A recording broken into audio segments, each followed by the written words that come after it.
মাধ্যমিক 2025-এর টেস্ট এক্সামের আগের দিন আমরা ভূগোলের 1-2 এই দুটি চ্যাপ্টার সাজেশান দিয়েছিলাম টেস্ট পরীক্ষায় কী কী প্রশ্ন আসবে মান 3 ও মান 5-এ।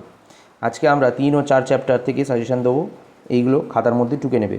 বাড়িমণ্ডলের তৃতীয় অধ্যায়, বাড়িমণ্ডল জানো তোমরা, এখান থেকে 3 মানের কী কী প্রশ্ন আসবে চলো দেখে নিই। প্রথম প্রশ্ন, সমুদ্র স্রোত ও সমুদ্র তরঙ্গের পার্থক্য। 2 নম্বর প্রশ্ন আসবে, নিউ ফাউন্ডল্যান্ড উপকূলে ঘন কুয়াশা ও ঝড় সৃষ্টি হয় কেন। 3 নম্বর প্রশ্ন আসতে পারে, উষ্ণ স্রোত ও শীতল স্রোতের পার্থক্য। 4 নম্বর প্রশ্ন আসবে, ভরা কোটাল ও মরা কোটালের পার্থক্য। 5 নম্বর প্রশ্ন আসবে, অ্যাপোজি ও পেরিজির পার্থক্য। 5 মানের যে প্রশ্ন দুটি আসতে পারে সেটা হলো সমুদ্র স্রোত সৃষ্টির কারণ। 2 নম্বর প্রশ্ন আসবে, জোয়ার ভাটার কারণ ও প্রভাব আলোচনা করো।